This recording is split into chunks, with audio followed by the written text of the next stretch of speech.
بسم الله الرحمن الرحيم إن الحمد لله نحمده ونستعينه ونستغفره ونعوذ بالله من شرور أنفسنا ومن سيئات أعمالنا من يهده الله فلا مضل له ومن يضلله فلا هادي له أشهد أن لا إله إلا الله وحده لا شريك له وأشهد أن محمدا عبده ورسوله الذي لا نبي ولا رسول بعد أما بعد فقال الله عز وجل يا أيها الذين آمنوا اتقوا الله حق تقاته ولا تموتن إلا وأنتم مسلمون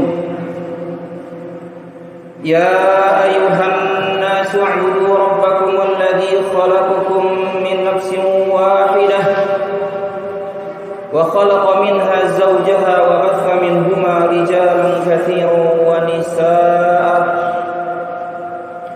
واتقوا الله الذي تساءلون به والأرحام إن الله كان عليكم رقيبا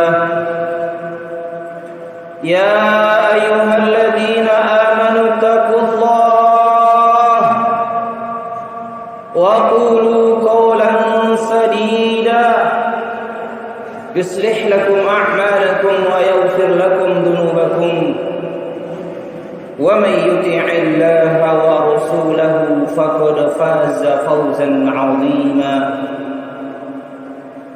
فقال النبي صلى الله عليه وسلم فإن أصدق الحديث كتاب الله وخير الهدى هدى محمد صلى الله عليه وسلم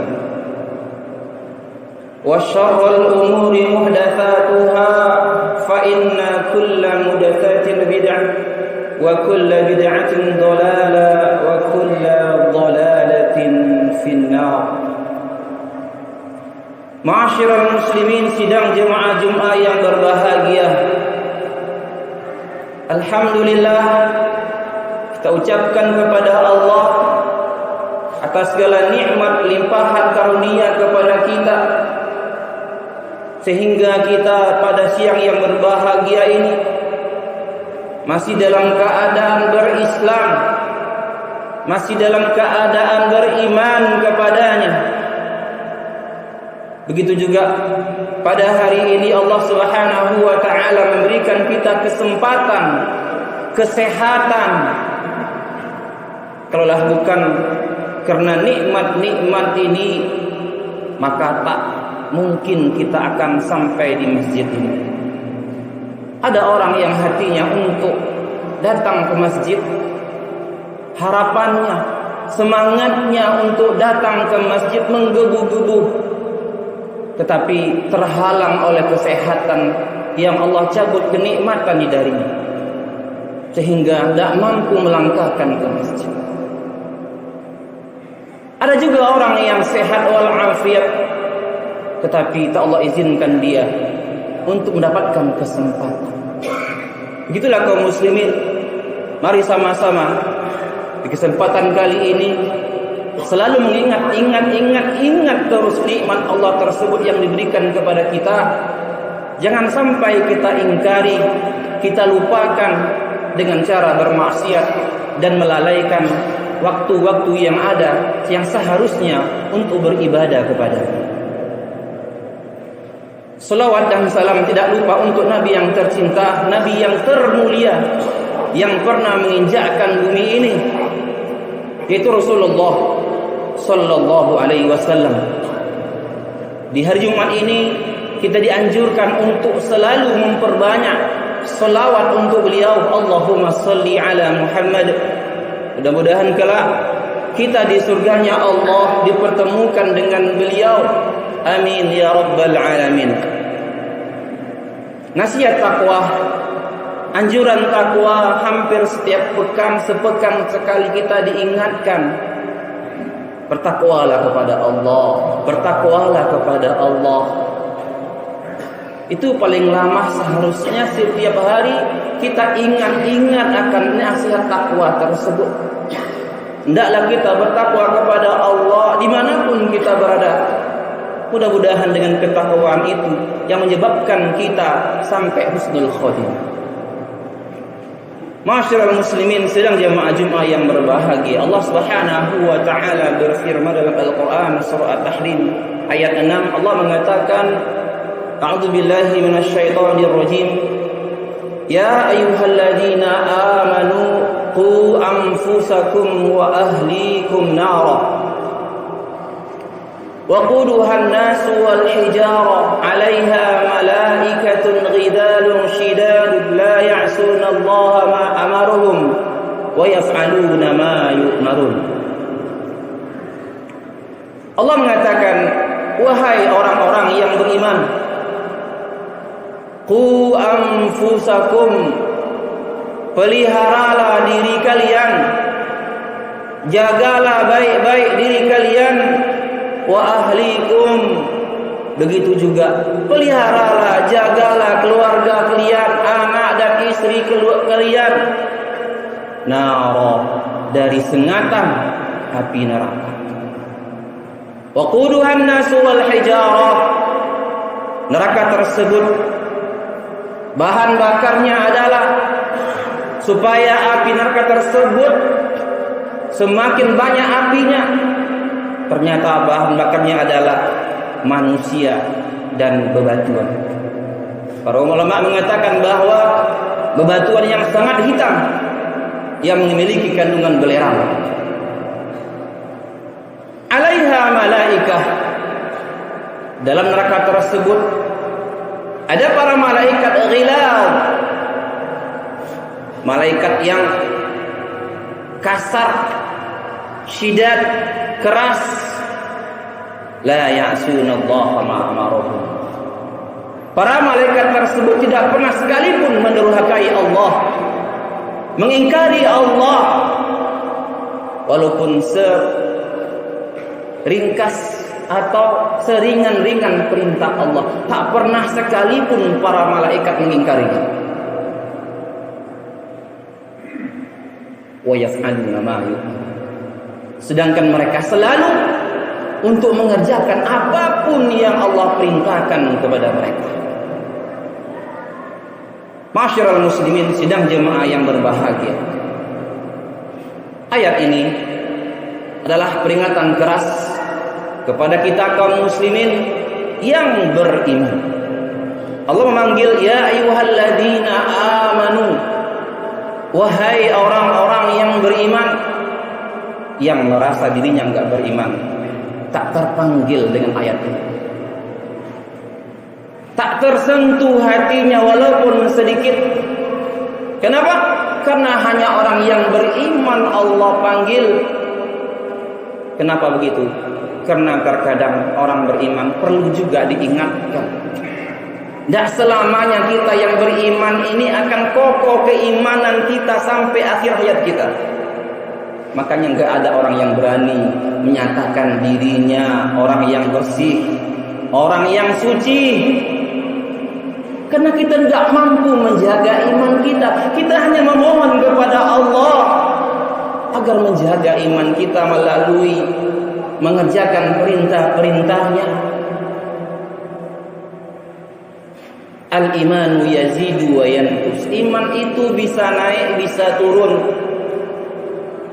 Hari ini misalnya kita mendengarkan khutbah, hati kita sangat bergembira dengan yang namanya surga, dan sangat takut hati kita mendengarkan yang namanya neraka.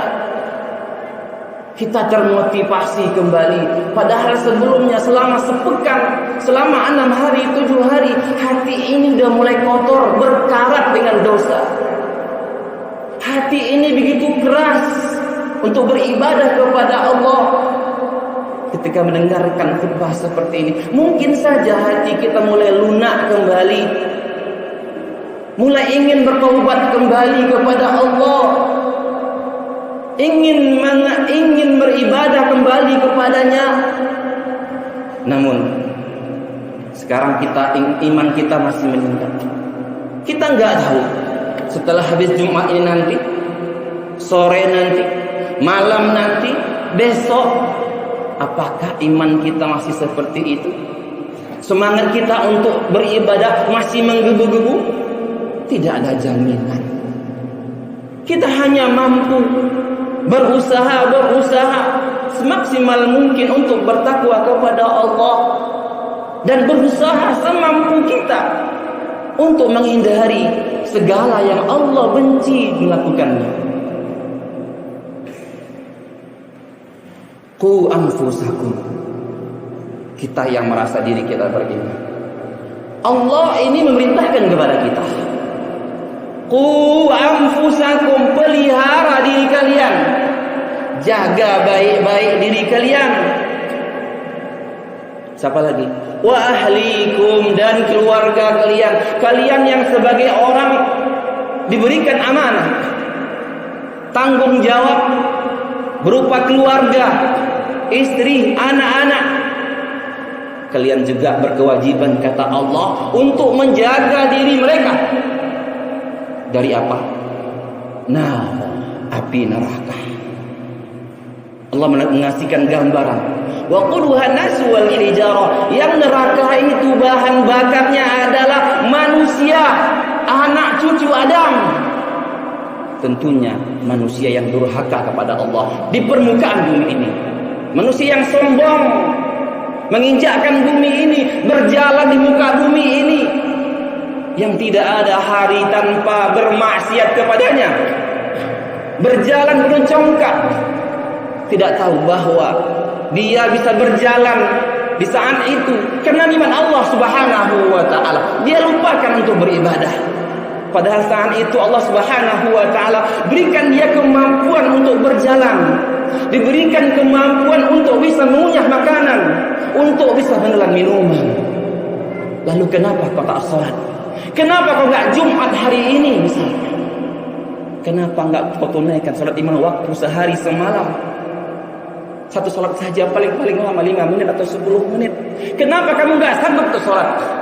Sedangkan nikmat Allah terlalu banyak engkau makan.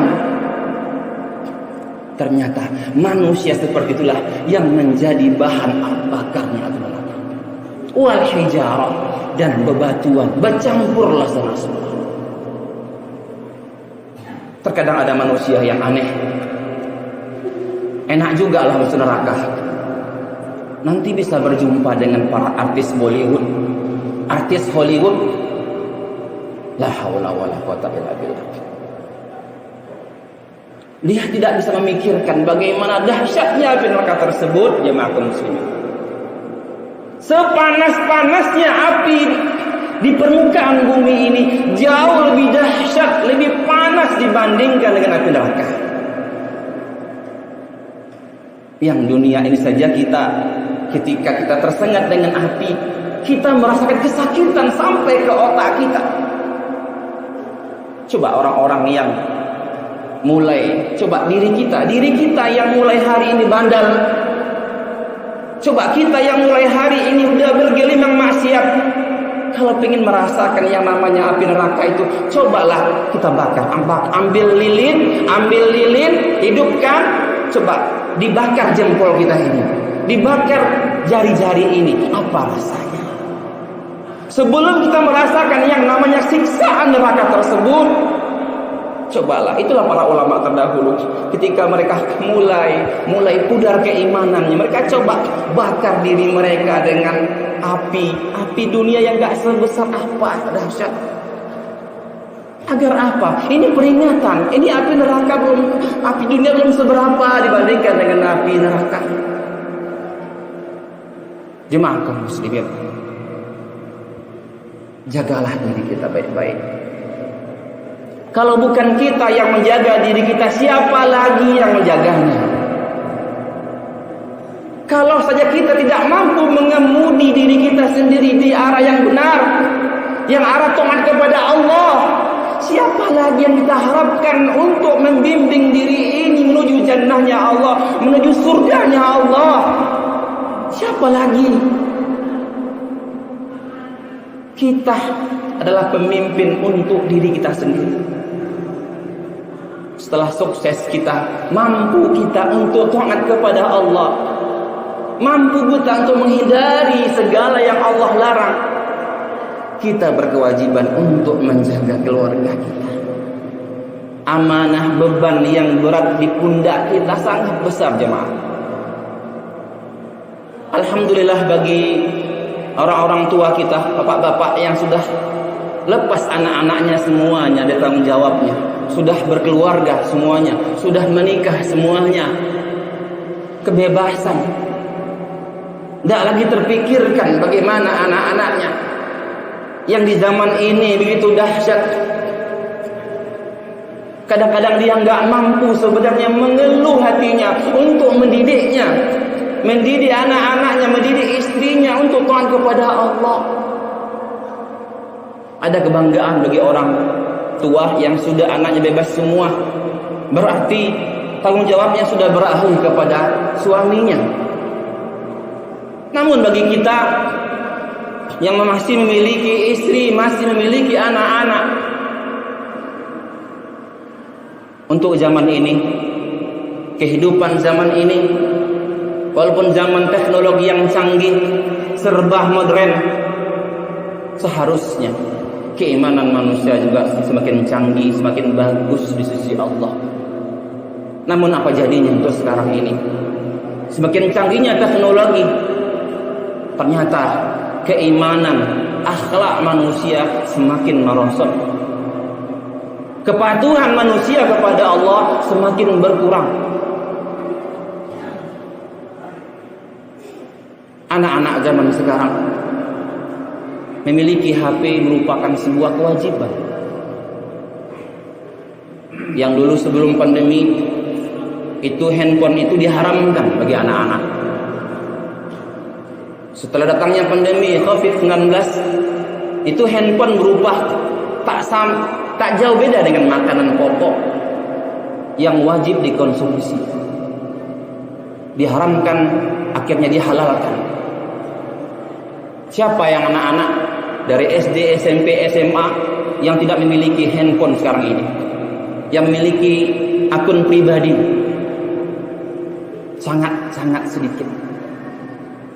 Kita ketahuilah, handphone bagaikan mata pisau, bisa kita arahkan untuk kebaikan. Diberikan kepada istri kita, kepada ibu-ibu di rumah, maka pisau itu akan berguna. Memasak makanan, memotong daging, memotong ayam, ikan, cabai, tomat, wortel, dimasak. Coba kalau nggak ada pisau, apa jadinya masakan itu? Tomat bulat, wortel bulat, cabai bulat, semuanya bulat. Tetapi dengan ada pisau, jadi rapi, jadi indah. Itu masakan, itu gulai.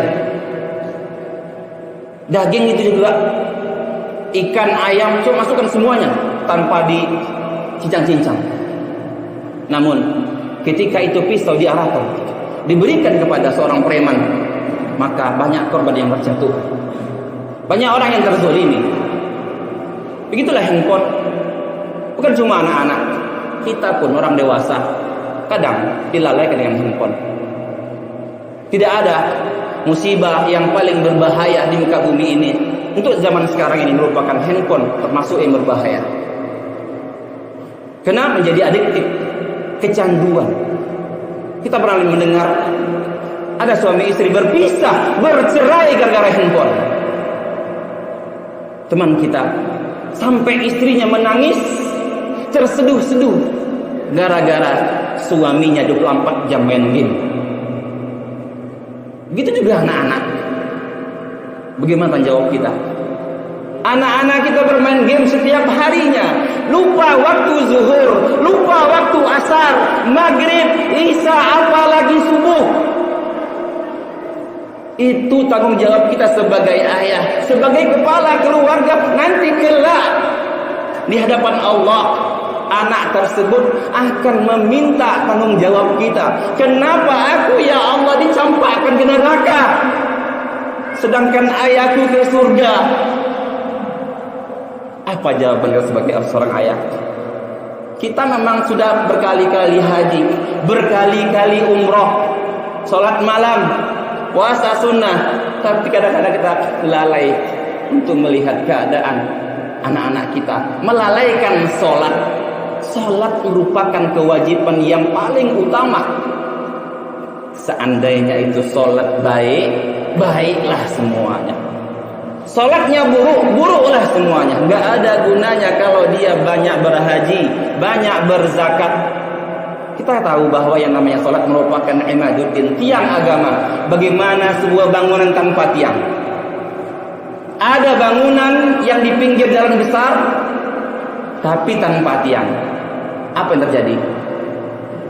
Kelamaan itu bangunan akan roboh dan hancur. Begitulah agama seseorang. Ketika dia sudah mulai meninggalkan sholat, maka lambat laun agamanya akan roboh, akan hancur. Jemaah kaum muslimin, takutlah kita kepada Allah. Jangan sampai diri ini, jasad ini, tubuh yang kekar ini menjadi bahan bakarnya api neraka. Na'udzubillah. Kita sangat takut dengan ancaman Allah. Ancaman Allah pasti terjadi. Innallaha la yukhliful mi'ad. Allah tidak akan pernah mengingkari janjinya walaupun sedikit. Mudah-mudahan khutbah ini bermanfaat untuk kita, menjadi motivasi kita untuk semakin meningkatkan amal soleh kita.